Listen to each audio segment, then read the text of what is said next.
Né vers 570, mort en 632, Mahomet est le prophète fondateur de l'islam.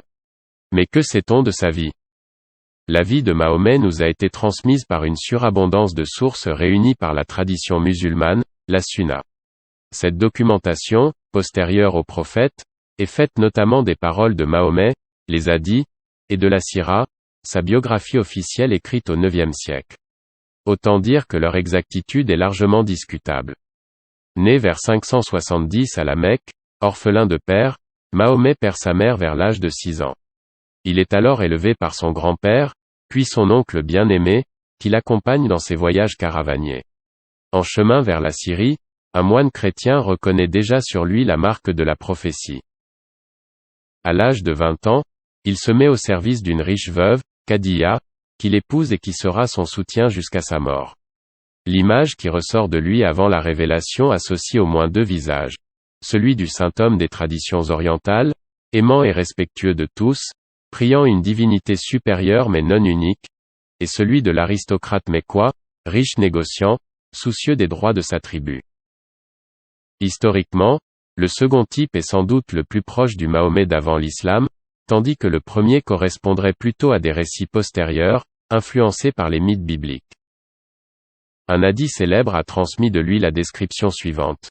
Il était de taille moyenne, ni très grand, ni très petit. Son teint était d'un blanc rosé, ses yeux étaient noirs, ses cheveux épais, brillants et beaux. Sa barbe, qui entourait tout son visage, était bien fournie. Sa démarche était si énergique qu'on aurait dit qu'il détachait ses pieds de la pierre. Il y avait dans son visage tant de douceur qu'une fois en sa présence on ne pouvait pas le quitter. Son existence bascule en 610 lors de la nuit du destin. Méditant dans la montagne, il entend une voix surnaturelle. « Lis. »« Mais je ne sais pas lire », répond l'ascète. Et la voix lui récite alors la première sourate révélée, « Lis, au nom de ton Seigneur, qui a créé l'homme d'un caillot de sang. » Mahomet rentre chez lui en transe et épuisé, mais retourne bientôt dans la montagne pour apprendre de l'ange Gabriel les préceptes divins. Mahomet imite le modèle christique de l'envoyé persécuté et incompris. Sa simplicité, son zèle et son désintéressement ne font guère de doute, plus que son infaillibilité doctrinale à laquelle le Coran ne croit pas. Il sait faire preuve de diplomatie, de douceur, de tact dans les affaires tribales, mais il se montre intraitable sur les droits de Dieu. Son expérience spirituelle l'a convaincu que les rites anciens ne suffisent plus à exprimer le divin. La prédication qu'il mène est donc d'abord religieuse avant d'être sociale, même s'il faut une réforme morale qui respecte les pauvres. Les structures claniques demeurent incontestées, mais ne doivent pas se maintenir aux dépens de la communauté religieuse que forment les croyants. Dieu veillera lui-même au jour du jugement à rétribuer chacun selon ses œuvres et ses convictions. Mahomet découvre progressivement l'exigence d'un monothéisme dont le caractère absolu n'est pas encore affiché. En échec à la Mecque, son salut vient de l'oasis de Yathrib, dont les habitants cherchent un arbitre à leurs conflits. Ils connaissent Mahomet par sa famille maternelle. Persécuté chez lui, il accepte de partir en 622, c'est l'hégire, l'émigration, au cours de laquelle les Mécois tentent de le supprimer. Accueilli comme un pacificateur à Yathrib, rebaptisé Médine, il légifère, impose aux habitants les règles de l'islam qui lui ont été révélées et fait taire les indécis. À Médine, où vivent 3 grandes tribus juives, l'influence du judaïsme sur Mahomet et son message grandit. Les parties du Coran datant des années 619 à 622 font preuve d'une meilleure connaissance de la Torah et des patriarches. Attiré par le monothéisme juif, Mahomet copie les ablutions, la circoncision et l'interdit du porc. C'est à la même période qu'il change la direction de la prière, Qibla, négligeant la Mecque pour se tourner vers Jérusalem. Mais le refus des Juifs de se convertir à l'islam aboutit à une rupture violente en 624. Mahomet retourne la Qibla vers la Mecque et réinterprète l'histoire d'Abraham. Le patriarche avait rebâti la Kaaba après avoir voulu sacrifier Ismaël, et non Isaac, dans la plaine de Mina, près de la Mecque. Abraham devenait le premier musulman. Débutent alors les premières expéditions militaires pour assurer la survie des fidèles, vaincre les tribus juives et combattre les Mécois idolâtres. Après la victoire de Badr, 624, ces troupes sont vaincues à cause de leur orgueil à Uhud, 625, mais l'ennemi ne parvient pas à prendre Médine. La puissance de la communauté grandit, et en 630 Mahomet conquiert la Mecque, où il impose la justice de Dieu. Les idoles sont détruites. Mais le prophète meurt en 632 sans avoir désigné de successeur. Peu avant sa mort, son œuvre politique est considérable. Il unifie les tribus du Heya sous sa seule autorité, imposant dans l'ouest de la péninsule une domination unique et inédite chez ces peuples indociles.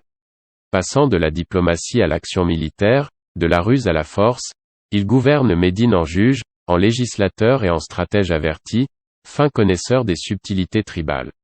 Son pouvoir se renforce et s'éloigne peu à peu des traditions politiques du chef bédouin.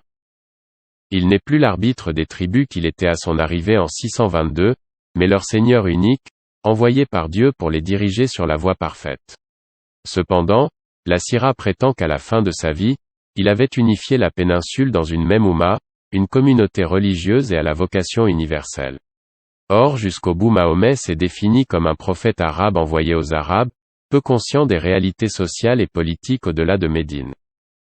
L'extension de l'islam prit jusqu'à la fin du 8e siècle la forme d'un système de confédération intertribale dans lequel la dimension religieuse était souple. Malgré les habitudes prises par les cartographes, la seule région réellement sous contrôle de l'islam à la mort de Mahomet était le Heya et non la péninsule entière. Sur le plan religieux, son action a abouti à la constitution d'un monothéisme pur, si distinct du christianisme et du judaïsme qu'il en est venu à les combattre.